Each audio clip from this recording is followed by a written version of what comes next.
প্রথমে মানসদার কাছে। মানসদা, প্রশ্ন উঠছিল একটা, এখানে অশোকদাও বলছিলেন, আমি প্রত্যেককে বলতে দেবো, অশোকদার কোনো আপত্তি থাকলে আবার আসবো, কিন্তু ওনাকে বলতে দিন আগে। অশোকদা, উনি বলছিলেন এক হাতে কুরআন এক হাতে তরোয়াল নিয়ে এসেছে, এই তথ্য ভুল ইত্যাদি। আমি কুরআন, তলোয়ার, ঘোড়া এইসবে যাচ্ছি না, কিন্তু এই দেশে এক সেকেন্ড, কিন্তু ন্যারেটিভটা ভুল বুঝলাম। এই ন্যারেটিভটা কি ভুল? মানসদা বলুন, এই ন্যারেটিভটা কি ভুল? মানসদা এই নিয়ে দীর্ঘদিন ধরে চর্চা করেছেন, রিসার্চ করেছেন। শেষ করতে দিন না। হ্যাঁ বলুন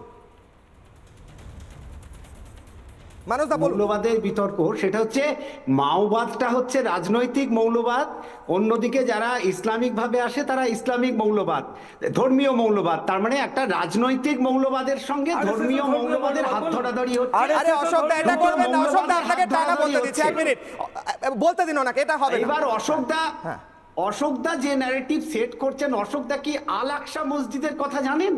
ইসরায়েল ফিলিস্তিনের যে বিতর্ক, তার মূলে হচ্ছে আল আকসা মসজিদ। সেখানে কোনো হিন্দু নেই, সেখানে কোনো বিজেপি নেই। আল আকসা মসজিদকে নিয়ে বিতর্ক তাহলে কেন? তো এই রকম গোটা পৃথিবীর 100টা মানুষদের সঙ্গে নেটওয়ার্কে ইস্যু হচ্ছে, আমি আসবো আবার। যেখানে বলুন, যেখানে এই বিতর্ক কিন্তু চলছে যে সেটা মসজিদ নাকি গির্জা। সুতরাং এই বিতর্কটা শুধু বাবরি মসজিদকে কেন্দ্র করে নয়, সারা পৃথিবীতে এই রকম লক্ষ লক্ষ ইসলামিক মৌলবাদের অত্যাচারে সেগুলোকে ভাঙা হয়েছে, সেগুলো নিয়ে বিতর্ক চলছে। আফগানিস্তানের বুদ্ধ মূর্তি কেন কয়েক বছর আগে গোলা মেরে উড়িয়ে দেওয়া হয়েছিল? কি কারণ ছিল? সেখানে সংঘের রাজনীতি ছিল, সেখানে বিজেপি আছে, সেখানে অন্য কোনো রাজনৈতিক দল আছে? সেখানে নেই তো। তা সত্ত্বেও কিন্তু আফগানিস্তানের বুদ্ধ মূর্তি গুড়িয়ে দেওয়া হয়েছিল। কিছুদিন আগে, মানে মাত্র কয়েক মাস আগে, পাকিস্তানে মরুতীর্থ হিংলাজের মন্দির গুড়িয়ে দেওয়া হয়েছে, সেখানে সংঘ নেই, দল নেই। আমাদেরকে যে সত্যটাকে বুঝতে হবে সেটা হচ্ছে ইসলাম ধর্ম অনুসারে মূর্তি এবং ভাস্কর্য ভাঙাটা পবিত্র কাজ।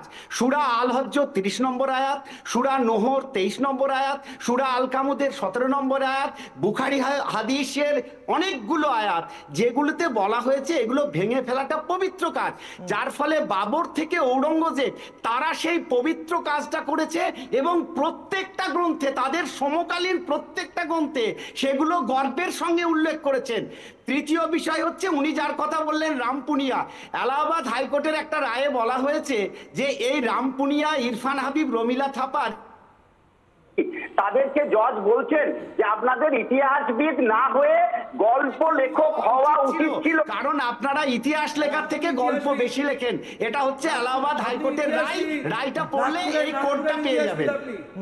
বেশ, মানসদা আমি আসছি। আপনি যে বাবরের কথা বললেন, যে অরঙ্গজেবের কথা বললেন, যারা মূর্তি ভেঙেছে, যারা হিন্দুদের হত্যা করেছে, সেই বাবরের নামে বাবরি এই পশ্চিমবঙ্গে কি তৈরি হবে? কি বলছেন হুমায়ুন কবির, শুনুন।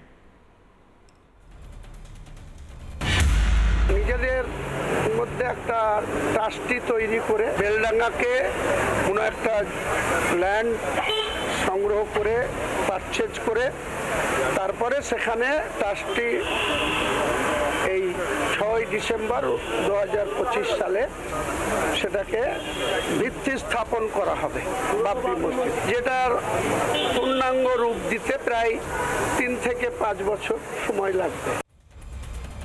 অনিন্দদা, মুর্শিদাবাদে বাবরি মসজিদ তৈরি করছেন, এরপর আর কোন কোন এইরকম শাসক যারা হিন্দুদের হত্যা করেছে তাদের নামে কলকাতা, মুর্শিদাবাদ বিভিন্ন জায়গায় স্মারক তৈরি করবেন এবং নিচে কি লেখা থাকবে যে কজনের হিন্দু রক্ত ওই ব্যক্তির হাতে রয়েছে? বলুন। আসলে আর বাংলার দর্শকরা জানতে চাইছে যে আব্দুল রহমান যে জঙ্গি ধরা পড়েছেন, উনি কোথা থেকে ধরা পড়েছেন, কোথা থেকে ধরা পড়েছে? আপনার কাছে ইনফরমেশন আছে? আছে তো, অবশ্যই আছে। একটু বলবেন। তিনি অযোধ্যায় আসার পথে ধরা পড়েছে, ট্রেন থেকে ধরা হয়েছে তাকে। গুজরাট এবং হরিয়ানার এসটিএফ ধরেছে তো, ঠিক। ফরিদাবাদে ধরা পড়েছে। আপনারা ধরে নিন না, ধরে নিন ফরিদাবাদে ধরা পড়েছে। হ্যাঁ, এবার ধরে নিন এটা যদি পশ্চিমবঙ্গ হতো কি করতেন আপনারা? কি এই নিয়ে কত গোটা দেশে যেখানে ধরা পড়ে জঙ্গি ধরা পড়েছে, জঙ্গি কোন জায়গা বেশি হয় না, ধরা পড়েছে দাদা। জঙ্গি কোন এখানেও ধরা পড়ে, জঙ্গি কোন জায়গা বেশি হয় না। কিন্তু আপনারা গুজরাট হলে চুপ, জঙ্গি ধরা পড়েছে চুপ থেকে যান, কোথা থেকে ধরা পড়েছে বলেন না। এটা যদি অন্য কোনো জায়গায় যেখানে না, বিজেপি গুজরাট থেকে নেই ধরা সেখানে পড়েনি। হলে আপনারা চিৎকার গুজরাট পাঠিয়ে দেন। ATS এবং এবং আমার কাছে জঙ্গি মানে জঙ্গি। হ্যাঁ একদম আমার উনি কাছে ধরা জঙ্গি পড়েছে, মানে ওই ব্যক্তি জঙ্গি। ধরা সে পড়েছে যেখান থেকে ফরিদাবাদ ধরা থেকে, পড়ছে দিল্লির তাই কাছে। এখন তথ্য বলবো, ভুল দিচ্ছেন। এখন আমি আপনার যেটা আসছি, হ্যাঁ, প্রশ্ন, উত্তরে, হ্যাঁ। এখন যেটা আপনার বক্তব্য, কোথায় কে মুসলিমরা মসজিদ তৈরি করবেন, খ্রিস্টানরা গির্জা তৈরি করবেন, হিন্দুরা মন্দির তৈরি করবেন, তা নিয়ে এত কথা বিতর্কের কারণ কি? আজকে দীঘাতে যে মমতা বন্দ্যোপাধ্যায়ের নেতৃত্বে যে দীঘাতে যে একটা সুন্দর মন্দির তৈরি হচ্ছে, সেটার বাহবা দিন তো একবার, যে হিন্দুদের জন্য এত সুন্দর মন্দির তৈরি হচ্ছে। আরে বাবা, ধর্ম যে যার নিজের করবে। আমাদের ভাবতে হবে আমাদের দেশটা কিন্তু হিন্দু রাষ্ট্র নয়, এখানে সেকুলারিজম আছে, এখানে আপনাকে এগুলো মানতে হবে। বিজেপি যা চায় বা আরএসএস যা চায় সেই দিয়ে তো দেশ চলে না। দেশের কনস্টিটিউশন আপনার মানবো না, মানে দেশে যে যার নামে যা খুশি বানাতে পারে। আমাদের কেউ হিটলারের নামে মন্দির তৈরি করলে বানাবে, কেউ কালাপাহাড়ের নামে মন্দির তৈরি করলে বানাবে। বাবর একজন হিন্দু হত্যাকারী। অধিকার মুসলিমদের মুসলিমদের অধিকার আছে, অবশ্যই আছে, শিখদেরও আছে, অবশ্যই আছে, কিন্তু বাবরের নাম নিয়ে মসজিদ তৈরি করা বা মন্দির তৈরি করা বা গির্জা তৈরি করা, এখানে আমার প্রশ্ন, যে ব্যক্তি এই মাটিতে দাঁড়িয়ে, আমি আসি ওনার সঙ্গে কথা, যে ব্যক্তি এই মাটিতে দাঁড়িয়ে একদিনে 90,000 হিন্দুর হত্যা করেছে, যে রক্ত বইয়েছে, যে রাম মন্দির ধ্বংস করেছে, সেই বাবর, অরঙ্গজেব, তাদের নামে স্মারক তৈরি করা, এটা কোন প্রেম? আপনি অশোকের নাম শুনেছেন? শুনিনি তো, অবশ্যই না। অশোকের নাম কেউ শুনবে কেন? আশ্চর্য প্রশ্ন করেন, এরকম প্রশ্ন করবেন না। আপনার বক্তব্যটা আমি অন্য প্রশ্ন করছি, আমি প্রশ্ন করছি যে বাবর বাইরে থেকে এসে এই দেশের হিন্দুদের হত্যা করে 2025 সালে এসে আমি এই কথা বলবো, মানা আপনার একজন এমএলএ বলছে বাবরি মসজিদ তৈরি করবে, যে বাবর 90,000 হিন্দুকে শুধুমাত্র ধর্মীয় কারণে, তারা হিন্দু হওয়ার কারণে তাদের হত্যা করেছে, শুধু হিন্দু হওয়ার কারণে। আপনার কাছে হিন্দুত্বটা আসল না হত্যা করাটা আসল? আমার কাছে আসল হচ্ছে কোন ব্যক্তি বাইরে থেকে এসে আমার দেশের মানুষকে হত্যা করবে না, সে বহিরাগত। বাবর হচ্ছে বহিরাগত, অরঙ্গজেব হচ্ছে বহিরাগত, এরা বাইরে থেকে এসেছে। বাবর বাইরে থেকে আসেনি, বাবর বাইরে থেকে এসেছে কিনা? বাবর বাইরে থেকে এসেছে কিনা? আপনি যেখান থেকে এসেছেন আমিও সেখান থেকে এসেছি দাদা।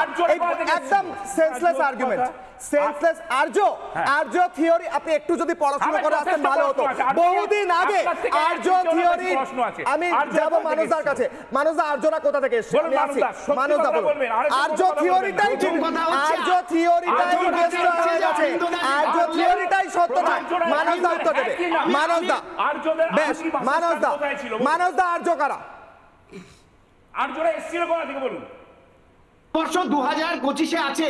অনিন্দদা দয়া করে বলবেন 2025-এ একটা ধর্মনিরপেক্ষ দেশে কি করে ধর্মের জন্য আলাদা আইন থাকে, অন্য ধর্মের মানুষের জন্য? আপনাকে প্রশ্ন করা হলো, বলা হয় আপনাকে প্রশ্ন করা হলো, এই সুযোগ গেলেন আরেকটা দিকে ওই সুযোগ পাবে। হাজার জায়গায় ধর্ম, আরে আপনাকে কিশোর একটা প্রশ্ন করেছে দাদা, মুখে ধর্মনিরপেক্ষতা, এটাকে ধর্মনিরপেক্ষতা, এই দেখুন, এটা ধর্মনিরপেক্ষতা, এই দেখুন, আপনি বুঝতে পারছেন আপনার কষ্টের জায়গাটা।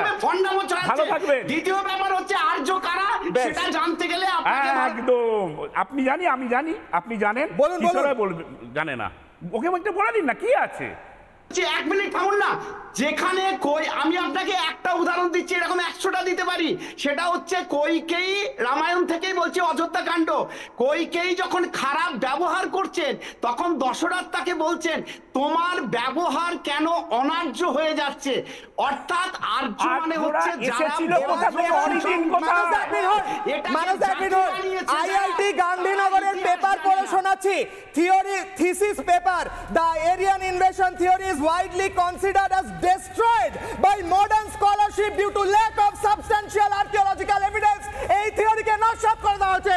কিন্তু অনিন্দদা যদি একটু পড়াশোনা করে আসতেন, একটু থোড়াসা, একটুখানি, আমি স্যারের কাছে আসবো। স্যার বলেননি না, স্যারের কাছে যাবে। বিমল স্যার, অডিও না। নানা ধরনের কন্টেন্ট দেখার জন্য লাইক করুন, শেয়ার করুন আমাদের ফেসবুক পেজ, সাবস্ক্রাইব করুন আমাদের ইউটিউব চ্যানেল। পাশাপাশি অন্যান্য ব্রেকিং নিউজের জন্য অবশ্যই চোখ রাখুন রিপাবলিক বাংলায়।